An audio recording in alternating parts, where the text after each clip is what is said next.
because it's all virtual. All right, hey, I might have like a weird pop in again today. Remember how that happened 2 days ago? If that happens, you could do me a big favor, make sure you don't have your headphones in, okay? Because the administrator, they're busy now because of just a fight downstairs.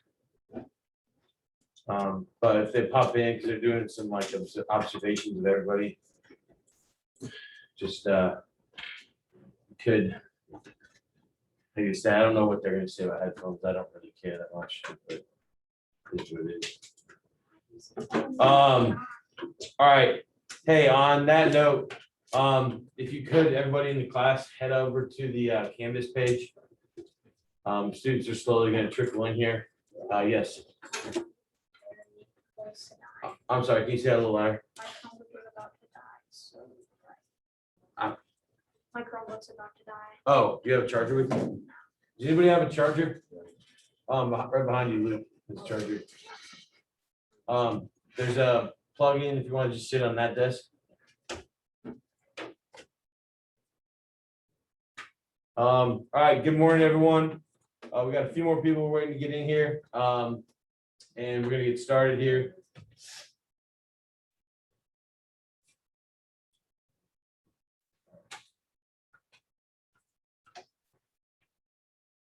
All right, gonna go ahead and kind of two things I want to do before I get class started.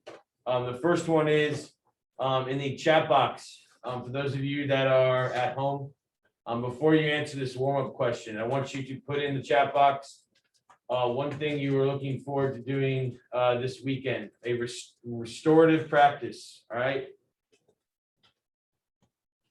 Okay, that's what that is called. All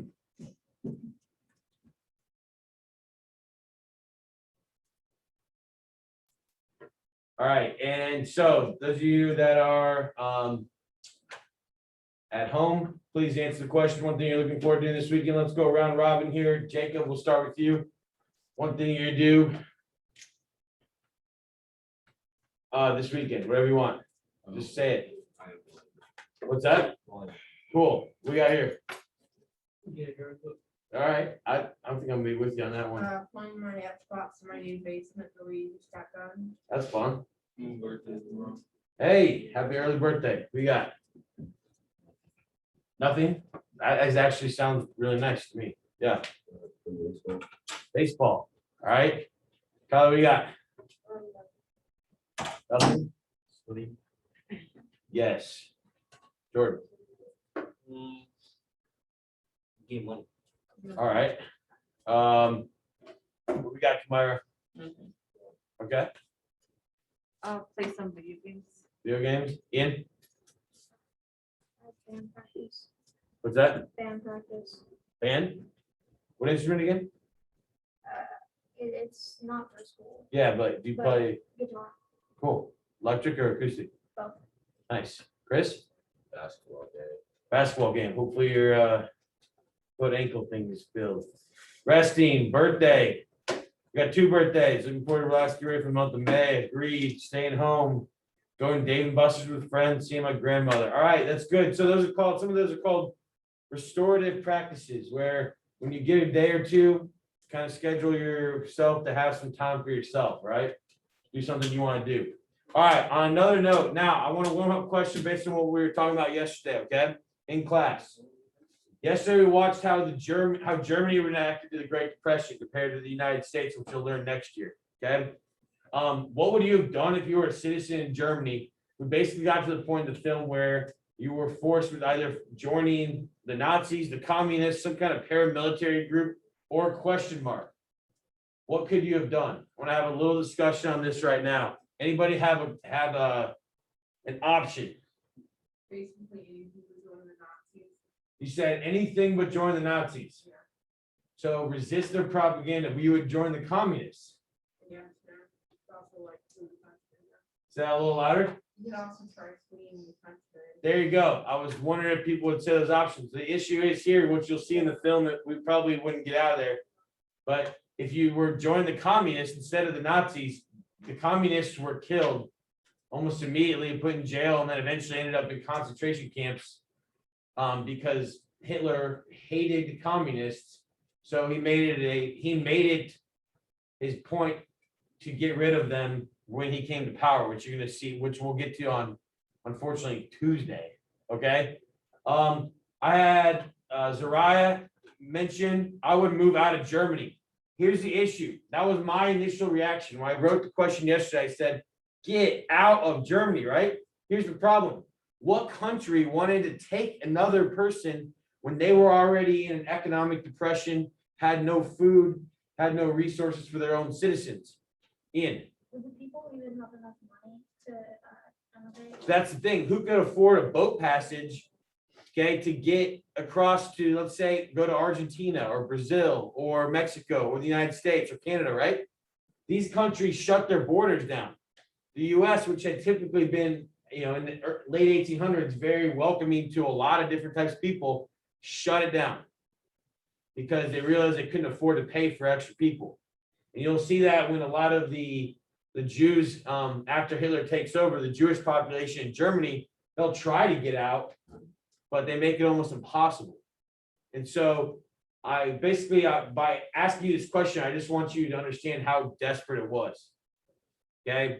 And the beginning, the premise of that film was, the documentary is, it was how the German people gave Hitler power. I don't know if that's the right way to say it. I think it's they didn't have a choice. And if they did, again, we're sitting here trying to problem solve, what do you do? Francesca just said, I would have just tried to leave, but if I couldn't, I would just try to lay low. I think that's what a lot of people did. And I took this was actually part of my major in college, was reading about the Holocaust and how the German citizens, were they willing executioners or were they just like bystanders who got caught in the middle of it? And it's always a difficult question. Lately, I've been very into watching a lot of podcasts and documentaries on why didn't they just get rid of all of Germany after this, because they were so ruthless to so many different countries during this war that comes up. But they didn't want to have another Treaty of Versailles where another person comes to power and does the same thing. So tricky question. If you're thinking at least critically at all right now and you're not sitting on your phone like a couple of you are, good for you. You're thinking. That's how you learn. All right. On that note, though, let's pop open period 1 Google Docs. I think I have it up already. And so you can see we got Tim first. Tim, you ready to go? No. Okay. Tim, not ready. Zoe, are you out here on the Zoom? Please check. Yeah, I'm here. Great. Are you ready to present? Yeah, I'm ready. Okay, I'm gonna go ahead and let me go. Did you upload it to the module? Yeah, I did. Thanks so much.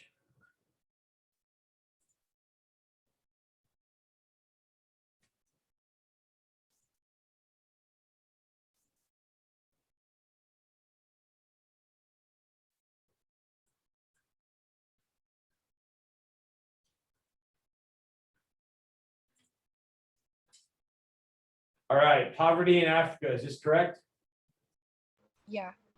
All right, so whatever version you submitted on Canvas last night, that's the version that I've got, okay? All right, that's perfect. That's the version that I'm gonna share with the class here in a second. Those of you in the class, like I said, at home and in person here, let's do our best to respect whoever's presenting, okay? So let's take the phones. Again, for 25 minutes, let's put them away, and then you'll have a little bit of time towards the end of class, okay? All right. Think I'm sharing this. Zoe, can you see the PowerPoint on the screen? Yeah, I could see. Perfect. Okay, well, you've got the mic. Go ahead and talk to us. All right. Poverty in Africa. Background information. Poverty in Africa is caused by corruption, poor land utilization, and poor governance. One of the major causes is healthcare. They cannot afford to purchase what is needed for good health, including significant quantities of quality food and healthcare itself. This is a graph representing countries in Africa with the most poverty, and Nigeria is, the first. That's interesting. Look what's second. Anybody see that? Why do you think the Congo is second? Isn't there a war going? Civil war there, and I forget his name, but that the Belgian king that pretty much slaughtered millions of them. yeah, the Belgian king who laid disaster for that place, and you can see it's still one of the second most poverty-ridden countries. Nigeria, the reason why it's at the top is it's one of the most populous countries in the world. The Congo, on the other hand, has just still been civil war and strife. Good job. All right, let's keep going. What is currently happening? Currently in Africa, they're facing an adverse impact on climate change and increasing water scarcity. I cannot pronounce that. It's okay, scarcity. Although the poverty rate has lowered, the number of African people living in poverty has increased. Due to COVID-19, there's been a lot of deaths because of the poor health care. What do you think will happen in the future? The future for poverty in Africa will look good, but not the best because the population will skyrocket. I think with all the new coming people, there will be someone that'll make changes for not only the African people, but the places that suffer the most due to poverty. Yeah, we talked about this because we have to get there in AP World History, but the population increase due to like modern technology isn't super helpful for places that don't have appropriate access to healthcare, because you end up with a huge population that isn't necessarily, let's say in this instance, vaccinated. Okay, good. Go ahead and explain the video while I pull it up, okay? In this video, Teen will explain how he got through poverty where he lives, which is in South Africa, and basically how he just got through it all. Okay, I'm gonna go ahead and switch to share here so you can see it at home. And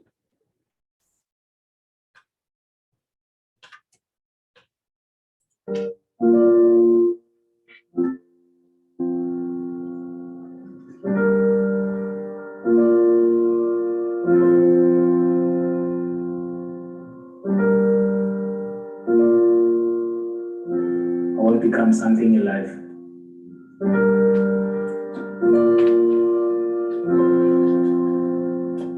We live in a polluted community, living in shacks that are leaking, shacks that have no electricity.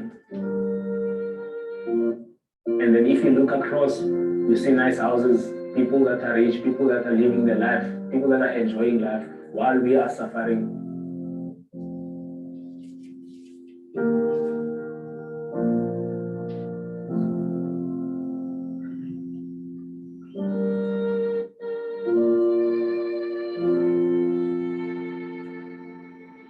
It's not easy to live again. To live again, you have to be strong. My teachers, they came to see me and then said beautiful things in my life. God sees something in your heart. He knows that one day you will be a leader. You will change your community. You will become a role model in children's life.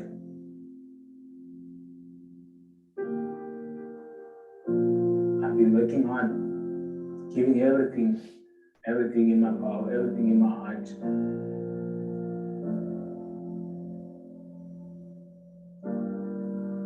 And so when I received the invitation form and the triple, the first thing that I thought about, this is the day that I've been looking forward to.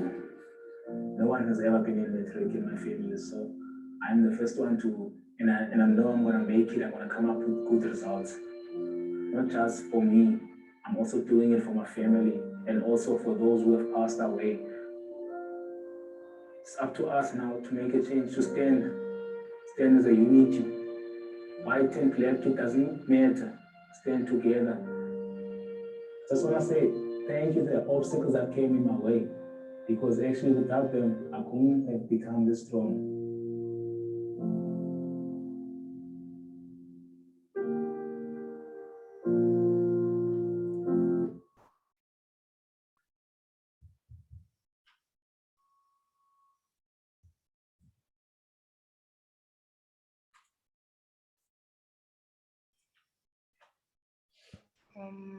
Discussion questions. In 100 years from now, do you think poverty will still occur in Africa? If so, why? And why do you think poverty still exists in Africa?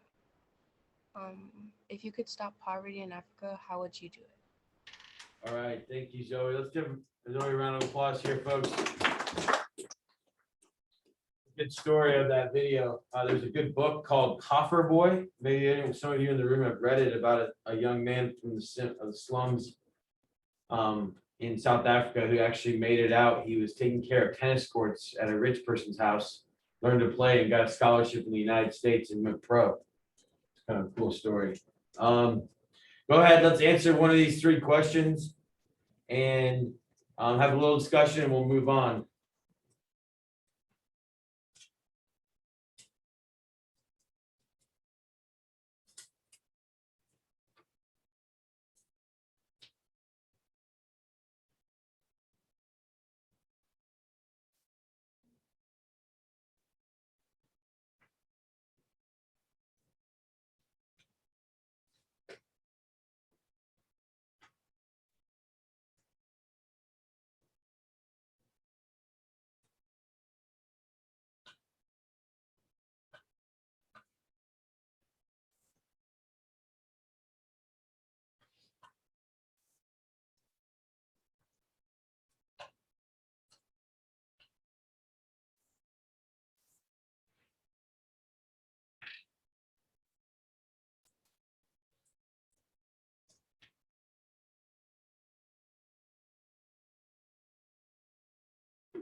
As you're putting your responses into the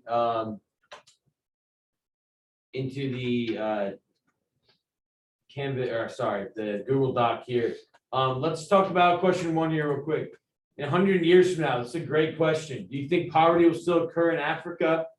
And if so, why? Anybody want to take a gander at this one?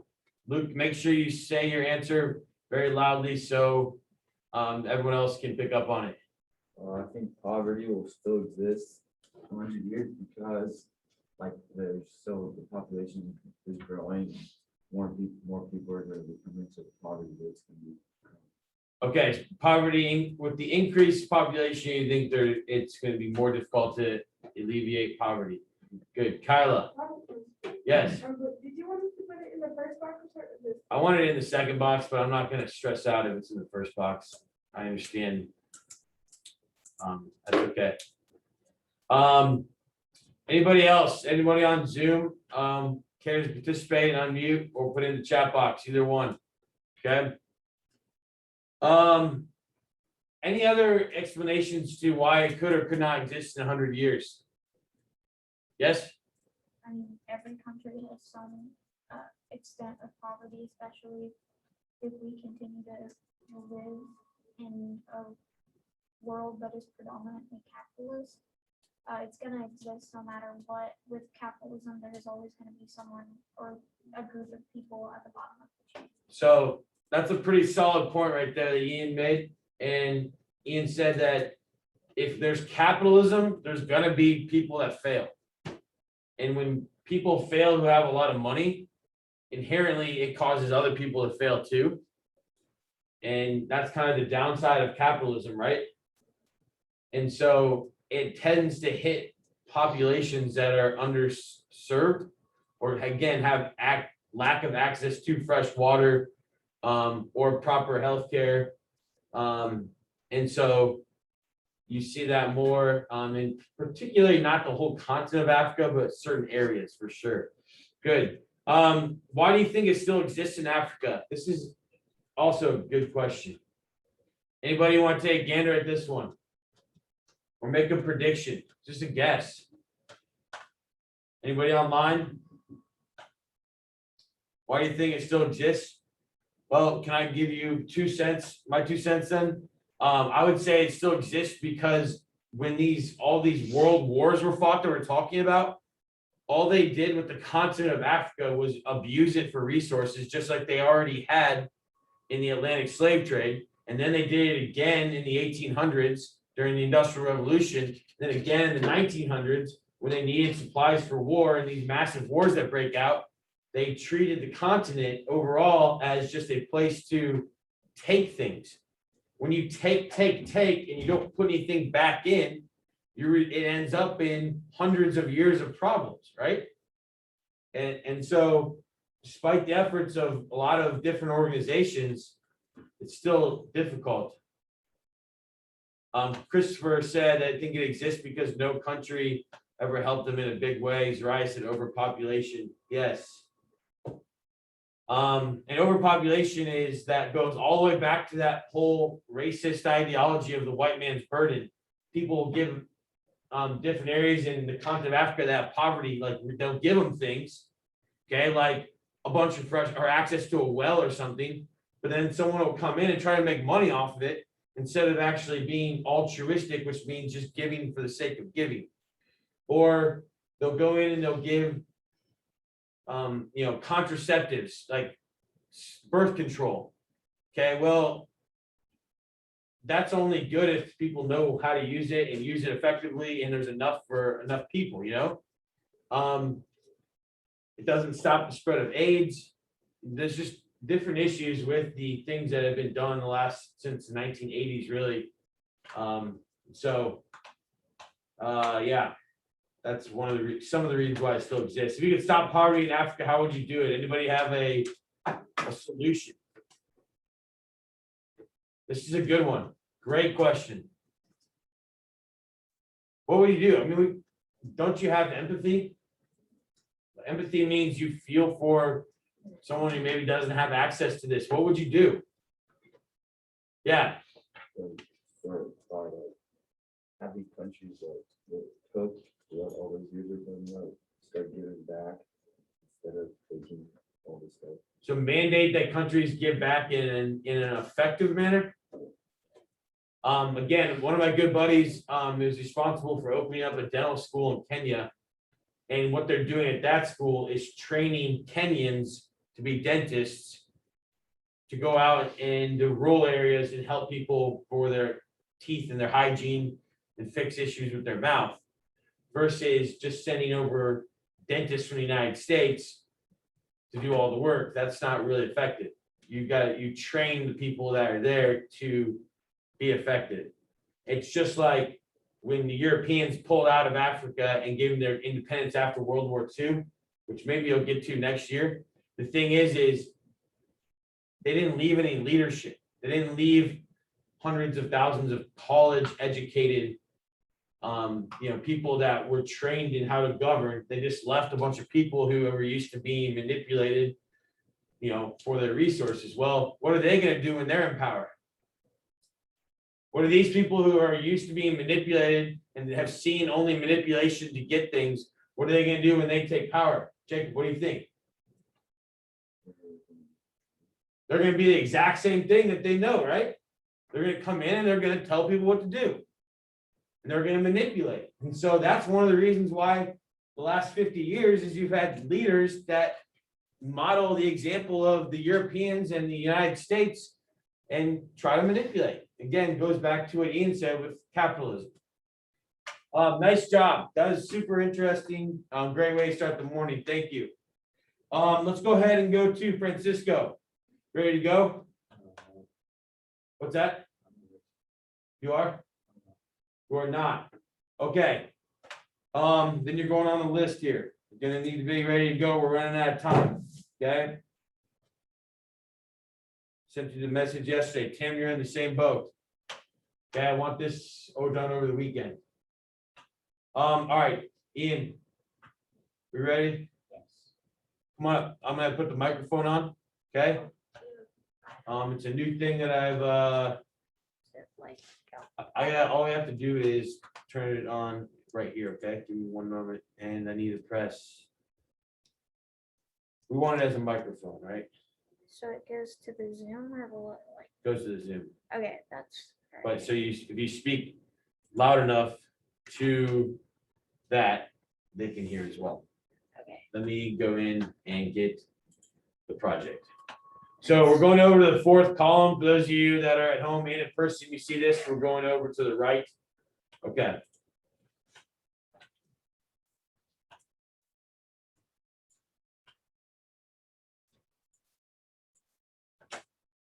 Jordan, we're gonna walk through yours today as well, okay? We can do it. We can do it, get it, we gotta get it done. We don't have, fortunately, we're running out of time in this semester. Okay. I'm downloading the one that you put on here. okay, yeah, that was.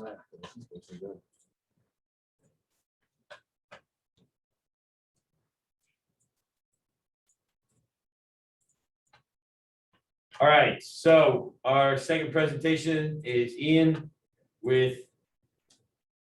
I'll let you introduce your topic. Okay, so I chose to do the effects of Chernobyl in 2021, which does anyone actually know what Chernobyl was? Ethan? It's, it was a nuclear plant in the Soviet Union that, had a meltdown. Pretty much, yeah. That's close enough. You can go to the next slide. Let me make sure they can hear you from the mic. Francesca, can you hear? Yeah, I can hear her. I didn't get that. Sorry. I can hear him. Good, thank you. Okay, sweet. Okay, Okay, so I'm gonna give a little more background. The Chernobyl nuclear disaster it's the largest nuclear disaster that's actually happened in history. It happened in Chernobyl, Ukraine at Power Reactor 4. Ukraine was controlled by the Soviet Union at the time. The Soviet Union was the only organization to build graphite water reactors, which the problem with that is they were highly unstable. And when you would try to lower the power, it would actually go up like really high. Such reactors were really unstable. And in the early morning of April 26, 1986, Chernobyl reactor 4 malfunctioned due to user error and the faulty design of the reactors and exploded. The explosion blew 1,000 metric ton cover off of the reactor and it caused a fire that lasted 10 days. 30 people died from blast trauma and ARS, which is acute radiation syndrome. The radiation levels after the incident are estimated to be 300,000 MSVHR, which would kill you within a minute, which it would literally melt your skin off in 1 minute. It was highly, highly radioactive. You know, next thing. that's what I was hoping you do. Yeah. How is the event affecting us 35 years later? So it's surprising that it is affecting us 35 years later, but there is still a 1,600 square mile exclusion zone, which is 1,600 miles of completely uninhabited land. All these towns that were extremely populated before the incident are ghost towns. There are a bunch of empty buildings and factories, and it's Amusement parks. yeah, it's honestly pretty scary to look at. Radiation from the incident leaked into water and grass at cow farms. That's not supposed to say ow. And it caused 20,000 cases of thyroid cancer in individuals under 18 in 3 different countries. The psychological effects of the incident remain widespread and profound, causing spikes in suicide, apathy, and alcohol abuse. After the event, there was a spike in physical mutations and deformities in humans and animals, which these are deformities you can see. So like a very big example is like cows with 2 heads. Has anyone seen that? Yeah, that, and animals would have extra legs. Yeah, I saw a fishing show. They were crazy fish. Yeah, Yeah. it's insane. All the animals living in the exclusion zone today are mutated, but you cannot see it, and they have mutated to withstand very large amounts of radioactivity. And there are actually people living in the exclusion zone still. Here's another reason it's affecting us 35 years later. This is the elephant's foot. This is actually the aftermath of the reactor after it blew up. Not the full aftermath, but this is what leaked from the reactor. It is the most radioactive material in the world and is a result of the explosion and uranium fuel. It still exists today and humans can't go near it. I think it's about 20 or 30,000 MSVHR. What's in this pic? What is going on in this picture? I actually have no idea. I It is don't think wild. many people have been able to explain it. If I were to guess though, that man is dead. Yeah, Like very, very dead. and there's no possible way to get rid of this, is there? There's, I mean, scientists are trying to figure out a way to break down radiation, but that's stuck there. You can't go near it. You can't do anything. This is wild. So I'll let you finish. Then. Predictions for the future. I think that we will either find a way to break down radiation particles, or we'll have to wait 20,000 years for them to break down and for the exclusion zone to actually be inhabitable. After the reactor explosion in Japan, which there was another nuclear reactor failure about 7 years ago in Japan, researchers are trying to find a way to actually break down and get rid of the radioactivity. I think that the use of nuclear power will highly decrease, and we will switch to safer and more renewable energy. And I think that there will permanently be a huge spike in mutations among native fauna in the area, leading to plants and animals being able to withstand huge amounts of radiation. We can go to the next one. So I actually have 2 videos, and I was going to let you guys choose which one you want to watch because they're both fairly interesting. The first one is a video showing what the exclusion zone actually looks like, and the second one is about what the animals look like today and what's going on with all of them. And there's some pretty interesting stuff in both. How long are they? They're both about 5 minutes at most. Could we watch like 2 minutes or so of each one? Or Yeah. would it be better to watch one? That can work. Cool. Just because this is a topic that we would have covered if we could get to the Cold War in here, but it's difficult to do that. Yeah.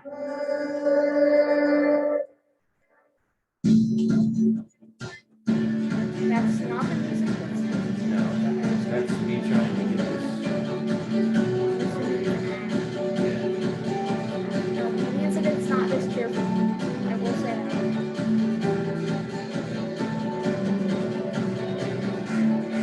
One second, folks, out there. Gotta figure out what's going on here. I don't even know where that's. There it is. What's going on? I do. Can you give me a moment, please? Thanks. Okay, I'm gonna share the screen here. That ad is over. And what is this one about? This one is a short film showcase where 2 photographers and filmmakers from National Geographic actually went in the exclusion zone and showed what it looked like, which I'm going to warn you, it's a little disturbing. You can really see how there was such a rush to leave the area and everything is just left there. It's like 1,600 miles of this Yeah. would be the entire state of Indiana, Michigan, Illinois, Kentucky, and Ohio. Gone.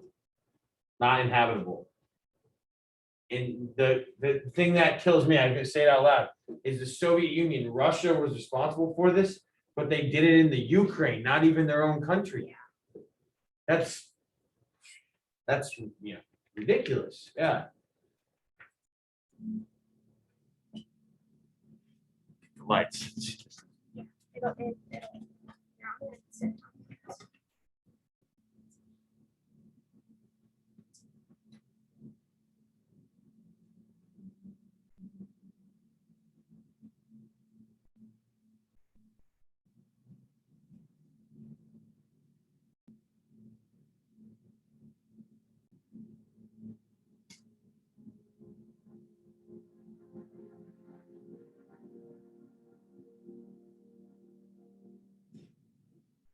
When we first walked into that room, the first thing that we picked up was the sound of dripping water. see it first dripping from the ceiling, large puddles accumulated on the floor. And there's a sense of fear that comes from that. Because they tell you that if there's anything you should stay away from, is do not touch the water. There is nothing that is more irradiated than the water itself.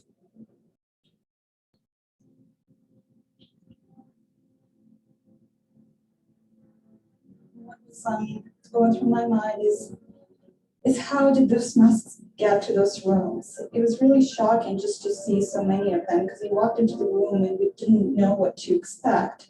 And you kind of, you turn around and there's a sea of these masks, and it was terrifying. I think that you'd expect when you create footage like this that you want people to feel somewhat depressed, or you want people to feel like that there's a place that time forgot, or you even want them to feel sorrow for the people and the subject matter that happened in general. And that's not what I'm aiming for.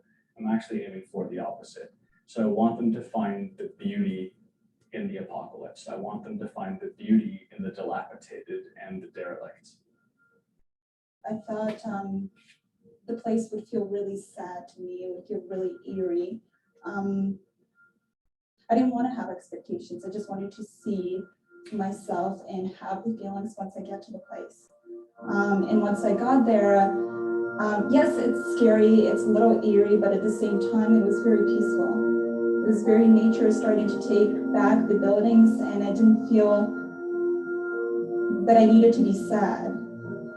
I think bad things have happened, but if anything, it just seemed very quiet and very peaceful, and just, yeah, nature taking everything back.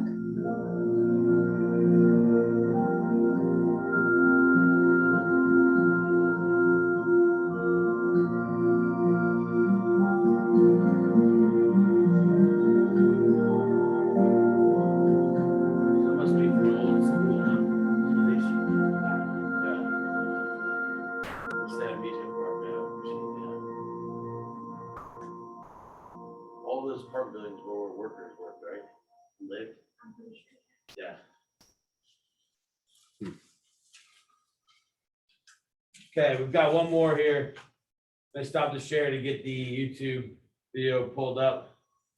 You can skip like about a minute on a video because the first minute isn't. We're calling these the new $1 billion solar panels. They're Can you tell us what this one is?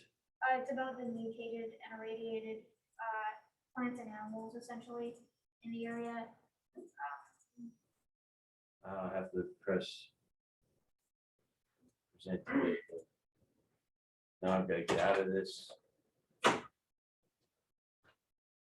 Now I need to go over here.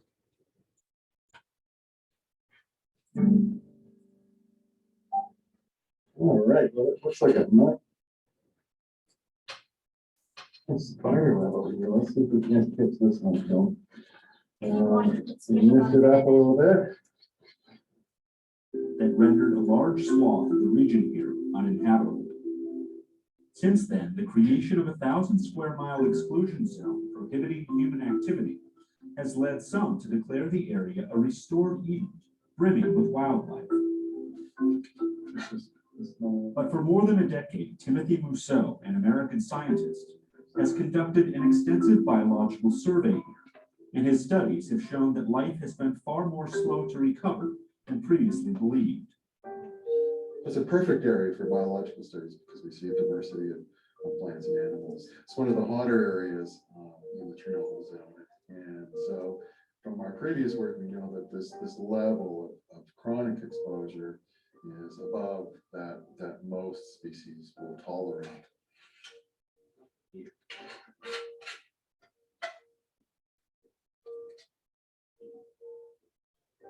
This year we've been looking at the small rodents, we've been looking at spiders. Earlier this year we were here working with the birds. We found that the abundance of many species of birds are depressed in these areas of high contamination, leading to an overall decrease in the biodiversity on the order of 50% fewer species in hot areas than there should be if there wasn't radioactivity in the area. Mousseau says he has seen much higher frequencies of tumors and physical abnormalities, like deformed beaks among birds, compared with those from uncontaminated areas. He has measured declines in populations of insects and spiders, and yet in a recent paper released last month, Rousseau has also shown that some birds here may actually be adapting to high radiation levels. So these are special digital audio recorders that are designed to pick up the high-frequency sounds that bats produce while they're echolocating and flying around and trying to capture insects. And by the frequency of calls, we can get an idea of the abundance of bats. Yeah, look at these mushrooms there. See if it goes up. Oh, look at that, eh? All right, just for time purposes, we're going to go ahead and stop that. That is a cool looking mushroom, I'm sure. I'm gonna say something about the video. Yeah, go That ahead. was a really cool thing they discovered. The closer you got to the actual explosion, there are these kinds of bugs, and the more red they get, the closer you get to the radiation. Interesting. Chris, do you mind popping on one light for us? Third one, maybe? All right, so How about, we can't see the screen then. Maybe the third one? Thank you, sir. All right. Go ahead. So for discussion questions, I wanted to ask, what do you think should be done about the high levels of radiation? And would you live in the exclusion zone, and why or why not? And do you think we should continue using nuclear energy? Why or why not? Should the Soviets ever have been allowed to make nuclear energy? I don't think anyone should have, No. quite honestly. Yeah. Good. Answer the question, please. And we'll get back in a minute. Hey, if I run out of cool things to talk about in other classes, because the presentations can sometimes be, can we watch this? Go ahead. Chernobyl is one thing that I don't think a lot of students learn about anymore is because of education. Let me go and fix one of the spelling errors.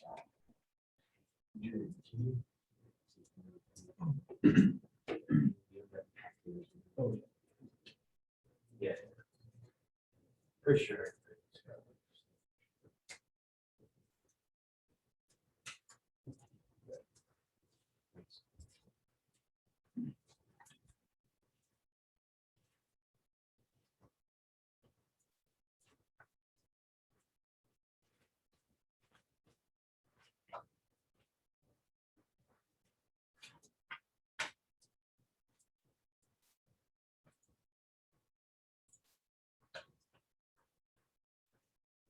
Oh, we can't see the screen. I'll try a new share here. There you go. Now you should be able to see the screen.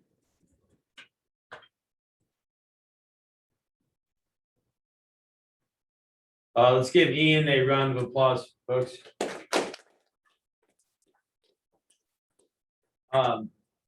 That's across the board, very interesting. Regardless of whether we're in biology or chemistry or there's a lot of like psychological questions that could come from that too. Yeah.